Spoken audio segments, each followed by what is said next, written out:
मंच पर उपस्थित जेडीयू के जिला अध्यक्ष चंद्रकेतु सिंह जी, पूर्व विधायक रमेश सिंह जी, हमारे प्रत्याशी भीष्म प्रताप सिंह जी और उपस्थित सभी भाइयों और बहनों, इस चुनाव में जो हमारे उम्मीदवार खड़े हैं भीष्म प्रताप सिंह, उनके तकदीर और फैसले के लिए केवल ये चुनाव नहीं है। ये चुनाव जो विरोधी प्रत्याशी है उनके भी भविष्य और भवितव्य का फैसला लेने वाला चुनाव नहीं है। ये चुनाव सही अर्थ में मेरे सामने बैठे हुए जनता के भविष्य का फैसला करने वाला चुनाव है।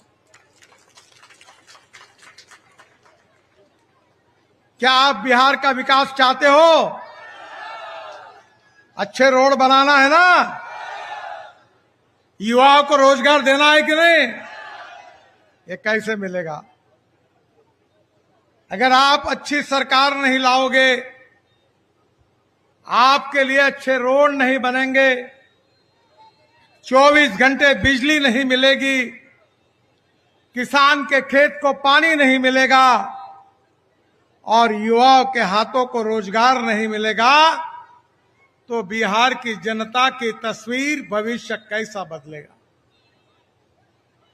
आज बिहार का उल्लेख हमारे देश में प्रगतिशील और समृद्ध और संपन्न राज्यों में नहीं होता। क्या बिहार में अच्छी जमीन नहीं है?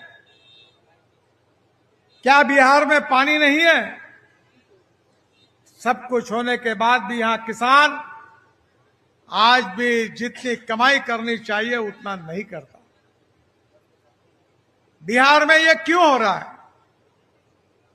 क्योंकि एक बात याद रखिए कि किसी भी देश के विकास में, किसी भी राज्य के विकास में और किसी जनता के विकास में, विकास जो होता है वो दो बातों से होता है।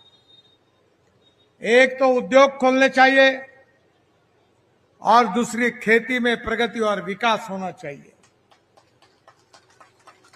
अगर खेती का विकास करना है तो हमारे किसानों के लिए खेत के लिए पानी मिलना चाहिए, 24 घंटे बिजली मिलनी चाहिए, अच्छा बीज, अच्छी कलम मिलनी चाहिए और इतना ही नहीं तो किसान जो उपज तैयार करेगा उसको अच्छा भाव मिलना चाहिए।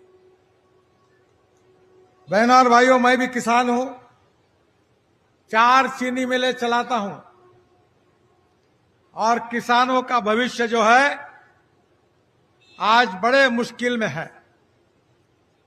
क्योंकि जब पिछले 75 साल हमें स्वाधीनता मिलकर हुई है, पर 75 साल में अनेक दिनों तक इस देश में कांग्रेस पार्टी का राज रहा है। आज क्या हुआ है? गेहूं सस्ता है, ब्रेड बिस्किट महंगे हैं, संतरे का, मौसम्बी का, लीची का जूस महंगा है, पर फल बहुत सस्ते हैं। आज किसानों को उनके फसल के सही दाम मिलने चाहिए। यह उसी समय संभव होगा जब उस पर प्रक्रिया करने वाले उद्योग अपने गांव में स्थापन होंगे। मुझे बताते हुए खुशी हो रही है कि बिहार में मखाना होता है। हवाई जहाज में बैठेंगे तो मखाना का पैकेट मिलता है, बड़े बड़े होटल में मिलता है और उसकी कीमत कितनी होती है? 4,000 रुपए किलो। और आपके यहां मखाने का भाव कितना होता है? 20 और 25 रुपए का। इसका कारण उसके प्रक्रिया करने वाले उद्योग जब तक नहीं होंगे तब तक हमारे किसानों के भविष्य को हम बदल नहीं सकते। मुझे बताते हुए खुशी हो रही है कि मोदी जी के नेतृत्व में हमारी सरकार आई, मैं ट्रांसपोर्ट मंत्री बना और हमने ये तय किया कि इस देश का किसान केवल अन्नदाता नहीं होगा, वो ऊर्जादाता होगा। और मुझे खुशी हो रही है कि आज हमारे राइस स्ट्रॉ, हमारे यहां उसको तनस कहते हैं, आप क्या क्या कहते हैं मुझे पता नहीं, अब उससे बिजली तैयार हो रही है, उससे गैस तैयार हो रहा है, सीएनजी। हमारे यहां गन्ने के जूस से, मक्के से, टूटे हुए चावल से इथेनॉल बन रहा है और जो इथेनॉल पेट्रोल के बजाय उसका उपयोग हो रहा है। दिल्ली में मेरे पास टोयोटा कंपनी की इनोवा की गाड़ी है जो किसानों ने तैयार किए हुए 100% इथेनॉल पे चलती है, 60% बिजली तैयार करती है और 40% इथेनॉल पर चलती है। पेट्रोल का भाव 120 रुपए लीटर है और इथेनॉल का भाव केवल 65 रुपए लीटर है। और वो इसी के कारण एवरेज की पेट्रोल के साथ अगर तुलना करेंगे तो पेट्रोल का भाव जो है उसको पकड़ के एवरेज आता है तो पेट्रोल की कीमत 25 रुपए लीटर आती है। क्या किसान अन्नदाता, ऊर्जादाता, ईंधनदाता नहीं बनना चाहिए? क्या किसान, आपको ताज्जुब होगा, मेरे जिले में नागपुर जबलपुर रोड पर आप ये जो चावल लगाते हैं उसमें जो राइस स्ट्रॉ तनस निकलती है उससे डाबर बनाया गया और राष्ट्रीय महामार्ग पर 1 किलोमीटर रास्ता भी तैयार हुआ है और ये सर्टिफिकेट मिला है कि जो पेट्रोलियम का डाबर है, बिटुमेन है, उससे भी ये रास्ता अच्छा है। अन्नदाता, ऊर्जादाता, ईंधन दाता, बिटुमिन दाता, अब किसान हवाई ईंधन दाता बन रहा है। हमारे इथेनॉल से हवाई ईंधन तैयार हो रहा है। पानीपत में हमारी सरकार ने इंडियन ऑयल का एक प्रकल्प शुरू किया है और जिसमें से जो परली है, राइस स्ट्रॉ है, इससे 1 lakh litre ethanol, 150 ton bio bitumen और 78,000 टन सस्टेनेबल एविएशन फ्यूल यानी हवाई ईंधन, ये भी तैयार हो रहा है। क्योंकि आज हमारे पास चावल सरप्लस है, खतों की कीमत बढ़ी है, पर आज हमारे यहां गेहूं चावल की कीमत उतनी बढ़ नहीं पाई। मुझे बताते हुए खुशी हो रही है कि बिहार में बड़े प्रमाण पर लोगों ने मक्का लगाया, किसानों ने। क्यों लगाया? क्योंकि पहले मक्के का भाव, मार्केट प्राइस 1200 रुपए क्विंटल थी, एमएसपी 1800 रुपए क्विंटल थी। मैं बहुत दिनों से पीछे पड़ा था, हमारी सरकार में हमने पीछा किया और मक्के से इथेनॉल बनाने की जैसे अनुमति दी तो मक्के का भाव 1200 से उठकर 2600 रुपए क्विंटल हो गया और बिहार और यूपी के मक्का उत्पादक किसानों के जेब में इस साल 45,000 करोड़ रुपए गए क्योंकि मक्के की कीमत बढ़ी। अब मक्का लोग लगा रहे। किसानों को अगर विकसित करना है तो सही नीतियों की आवश्यकता है। अगर आपके यहां उद्योग आने चाहिए, अगर उद्योग आने चाहिए तो हमारे यहां पानी चाहिए, बिजली चाहिए, तो ही उद्योग आएंगे और उद्योग आएंगे तो बेरोजगारों को रोजगार मिलेगा। पर 24 घंटे बिजली नहीं रहेगी, पानी नहीं रहेगा तो उद्योग कौन डालेगा? हमारी सरकार ने ये नीति बनाई कि हर जिले में उद्योग शुरू हो। रेलवे लाइन बड़ी है, रोड बड़े हैं। मैं आपको पूछना चाहता हूं, मैं 11 साल से राष्ट्रीय महामार्ग का मंत्री हूं। केवल बिहार में मैं 5 लाख करोड़ रुपए के काम कर रहा हूं। 5 लाख करोड़ के। मेरे पास लंबी लिस्ट है। पहले गंगा पर 2-4 पुल थे, अब 13 पुल बन रहे हैं। 20,000 करोड़ रुपए खर्चा करके पुलों का काम शुरू है। हर बड़े नदी पर हम नए पुल बना रहे। अगर रोड अच्छे बनेंगे,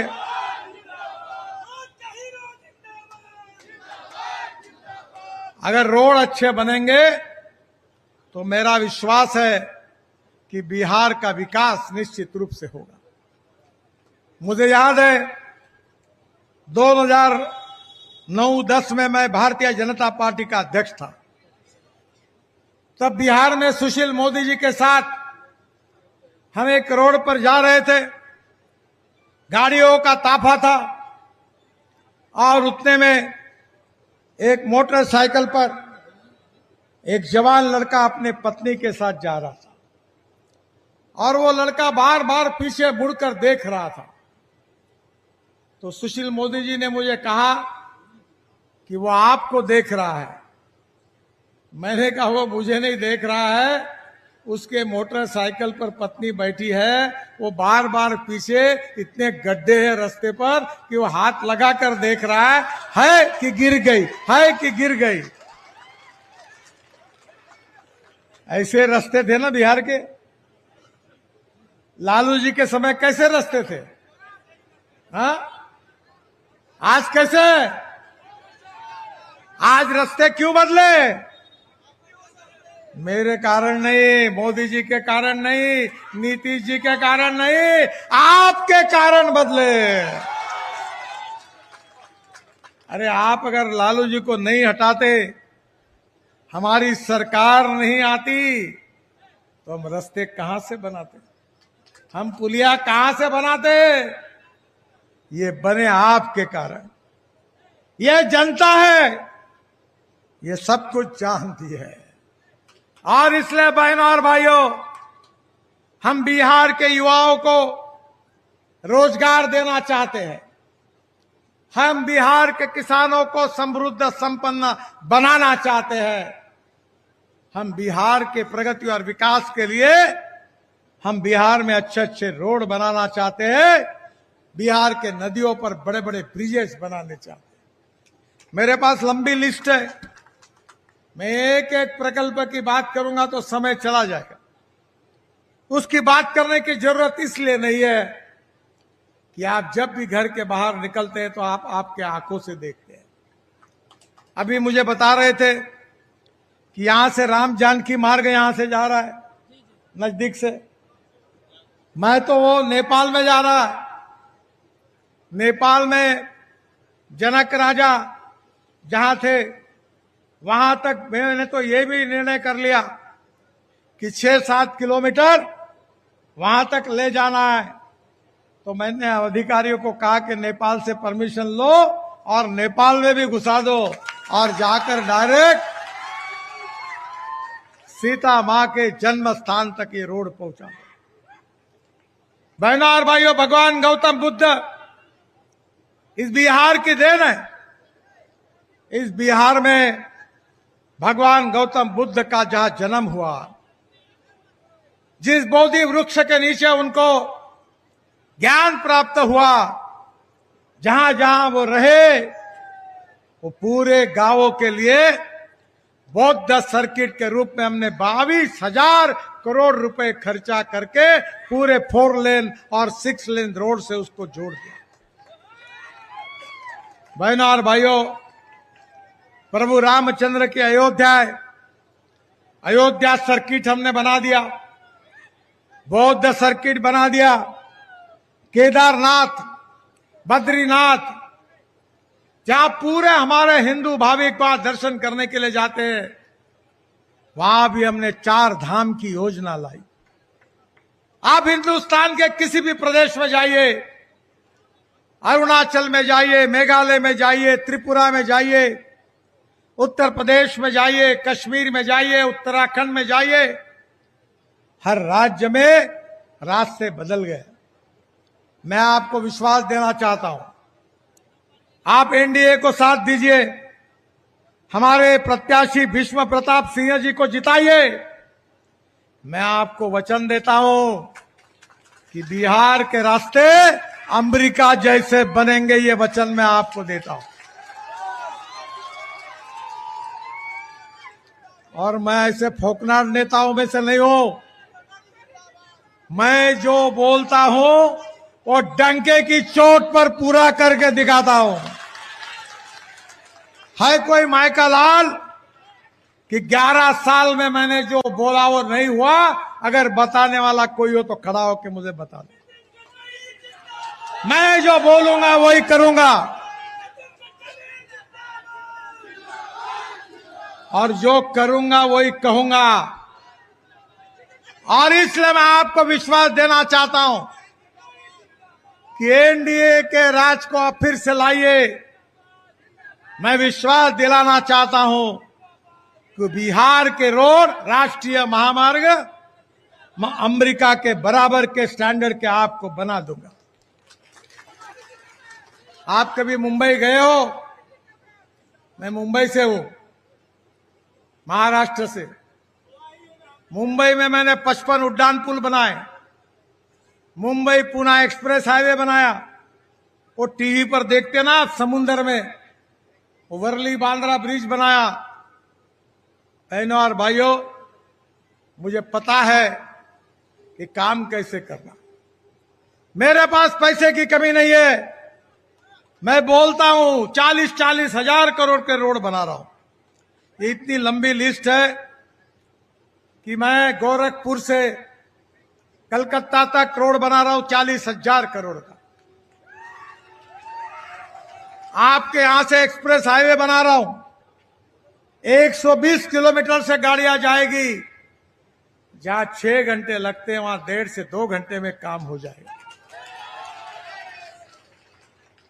बिहार में रेलवे का विकास हो रहा है, हवाई अड्डों का विकास हो रहा है, बिजली है, उद्योग आएंगे, युवा को रोजगार मिलेगा और देश का विकास होगा, बिहार का विकास होगा।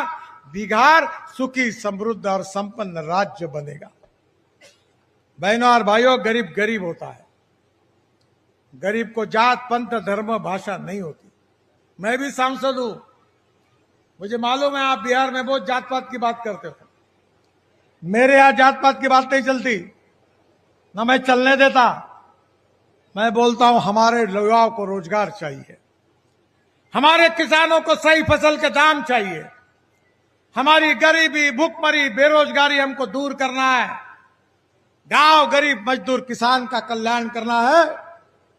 और गरीब को कोई जाति नहीं होती, गरीब गरीब होता है। जो गैस का सिलेंडर जिस भाव में हिंदू को मिलता है उसी भाव में मुसलमान को मिलता है। जो पेट्रोल डीजल जिस भाव में हिंदू को मिलता है वही मुसलमान को मिलता है। जो भाव यादव को मिलता है वही ब्राह्मण को मिलता है। बहनों और भाइयों, हमारी गरीबी, भूखमरी, बेरोजगारी हमको दूर करनी है। हमें विश्व में हिंदुस्तान को विश्व गुरु बनाना है। ये बिहार की भूमि है। जो तक्षशिला सम्राट अशोक का इतिहास आपको मालूम है, आर्यवत चाणक्य का इतिहास आपको मालूम है, भगवान महावीर, भगवान गौतम बुद्ध का इतिहास आपको मालूम है। ये इतिहास ने विश्व को दिशा दी है। हमारी इतिहास, हमारी संस्कृति, हमारी विरासत हमारी ताकत है। और आने वाले समय में इतिहास, संस्कृति और विरासत के साथ हमारी महिलाएं, हमारे युवा आज नॉलेज के, ज्ञान के आधार पर सामर्थ्यवान और शक्तिशाली बन रहे हैं।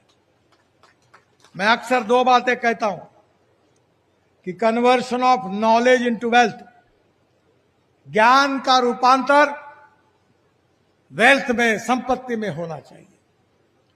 और इसलिए मैं आपको बताना चाहता हूं कि हमारी महिलाएं भी पढ़ रही है, हमारी महिलाएं भी पढ़ रही है, आज हमारे युवा भी पढ़ रहे हैं।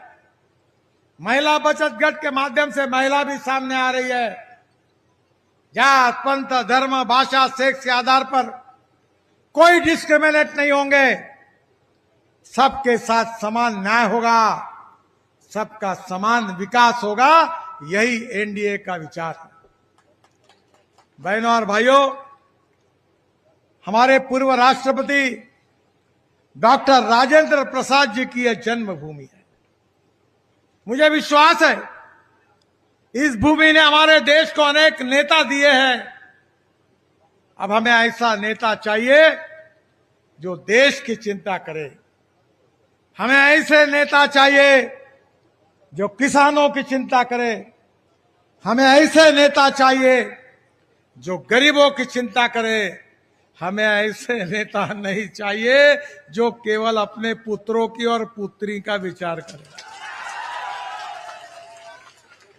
नहीं तो मुख्यमंत्री के पेट से मुख्यमंत्री, एमएलए के पेट से एमएलए, एमपी के पेट से एमपी। तो मुझे एक ने कहा अभी हम क्या करें? मैंने कहा चुनाव चिन्ह घंटा हाथ में ले और बजाने का काम करें। क्या हमारे देश में, क्या आम आदमी को अपने कर्तृत्व के आधार पर एमएलए एमपी बनने का अधिकार नहीं है?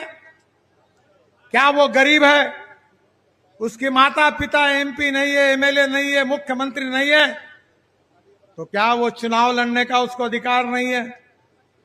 क्या यही लोकतंत्र का मतलब है? छोटा सा छोटा आदमी चुनाव में चुनाव लड़ सकता है।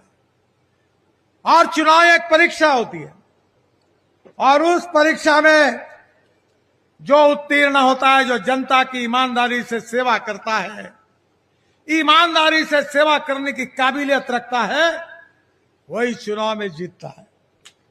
और इसलिए बहनों और भाइयों, मेरा विश्वास है कि हमारे यहां पहले, अब तो खत्म हो गए, नक्सलवादी और कम्युनिस्ट पार्टी के लोग कहते थे कि बस दुनिया के मजदूर एक हो, गरीब एक हो, और वो पूंजीपतियों के खिलाफ संघर्ष करो, उद्योगपतियों के खिलाफ संघर्ष करो।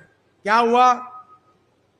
चाइना और रशिया भी नहीं बदला, और वहां भी साम्यवाद नहीं रहा, वो भी बदल गए। मैं गया था रशिया में और चाइना में, केवल लाल झंडा बाकी रहा है। हमारे देश में हमें विकास का मार्ग जो है, जो एनडीए ने आपके सामने रखा है। हर गांव में पीने के लिए शुद्ध और स्वच्छ पानी मिलेगा, हर गांव में जाने के लिए रोड बनेगा, हर गांव में हर गरीब को मकान मिलेगा, हर युवा के हाथों को काम मिलेगा, और हर किसान को उसके फसल का सही दाम मिलेगा। बहनों और भाइयों, जब अटल बिहारी वाजपेयी प्रधानमंत्री थे, मैं 32-34 साल का मुंबई में मंत्री था। वाजपेयी जी ने मुझे बुलाया और मुझे कहा कि आपने रोड तो बहुत बनाया है, अब हिंदुस्तान के गांवों को जोड़ने के लिए योजना तैयार करो। मेरे अध्यक्षता में एक कमेटी तैयार हुई। वो कमेटी ने 3 महीने हमने काम किया, और काम करने के बाद अटल बिहारी वाजपेयी जी को रिपोर्ट दिया। जो योजना अटल बिहारी वाजपेयी ने स्वीकार की और लागू की, आज भी देश की सबसे लोकप्रिय योजना वो है जिसका नाम है प्रधानमंत्री ग्राम सड़क योजना। और इस योजना को बनाने का सौभाग्य मुझे मिला। पहली बार इस देश के इतिहास में गांवों को जोड़ने के लिए रोड बनाने की योजना अगर हिंदुस्तान के इतिहास में किसी ने की है, तो उस व्यक्ति का नाम अटल बिहारी वाजपेयी है। मुझे दुख है इस बात का कि 1947 में हमें स्वाधीनता मिली। ग्राम पंचायत कांग्रेस की थी, जिला पंचायत कांग्रेस की थी, एमपी कांग्रेस का था, एमएलए कांग्रेस का था, राज्य में कांग्रेस का शासन था, पर गांवों के रोड बनाने के लिए कोई योजना नहीं बनी।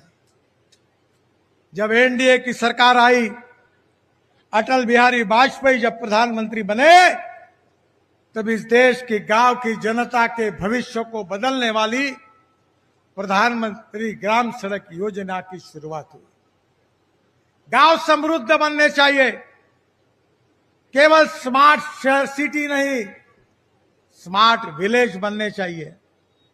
और यही संकल्पना लेकर हम लगातार काम कर रहे हैं। मेरा विश्वास है कि नीतीश जी के नेतृत्व में पिछले अनेक सालों में जो बिहार में एनडीए की सरकार है, उस सरकार ने बहुत अच्छा काम किया है। और ये डबल इंजन की सरकार है। एक तरफ एनडीए का बिहार में भी सरकार है और दिल्ली में मोदी जी के नेतृत्व में दूसरी सरकार है, और डबल इंजन बिहार के विकास के ट्रेन के लिए लगा हुआ है। और ये राजधानी एक्सप्रेस जोर से दौड़ रही है, उसको हरी झंडी दिखाकर उसको आगे दौड़ने का मार्ग प्रशस्त करना ये आपकी जिम्मेदारी है। हम आपके भविष्य को बदल देंगे, हम बिहार की तस्वीर को बदल देंगे, हम बिहार को सुखी समृद्ध संपन्न राज्यों में देश में आगे लेकर जाएंगे। चाहे रोड में हो, चाहे बिजली में हो, चाहे पानी में हो, चाहे उद्योगों में हो, चाहे किसानों के प्रगति और विकास में हो। और ये केवल उसी समय संभव होगा कि आप लोगों का साथ अगर एनडीए को मिलेगा, आप लोगों का समर्थन मिलेगा, तो ही ये संभव होगा। और इसलिए बहनों और भाइयों, मैं आपसे अपील करने के लिए आया हूं कि हमारे एनडीए के प्रत्याशी भीष्म प्रताप सिंह जी आपके सामने खड़े हैं। तीर उनकी निशान है और मेरा विश्वास है कि ऐसा तीर छोड़िए कि बाकी सब लोगों का दुकान खत्म। आप ये कर सकते हैं। केवल चुनाव के दिन तीर की बटन दबा दो, ऐसा करंट लग जाएगा, अंजा पंजा गंजा पूरा हवा में उड़ जाएगा। वो ताकत आप में है। और इसलिए आपका प्रेम, आपका सहयोग, आपका समर्थन, आपका आशीर्वाद भीष्म प्रताप सिंह जी को दीजिए। यही प्रार्थना करने के लिए मैं आपके पास आया हूं। उनको प्रचंड मतों से विजय करिए, एनडीए की सरकार लाइए, बिहार की तकदीर को बदल दीजिए, बिहार के विकास की मार्ग को, राजधानी एक्सप्रेस को और स्पीड से दौड़ने के लिए आप हरी झंडी दिखाइए। यही आपसे प्रार्थना करता हूं। बहुत बहुत धन्यवाद, नमस्कार। मेरे साथ जोर से कहिए, भारत माता की। भारत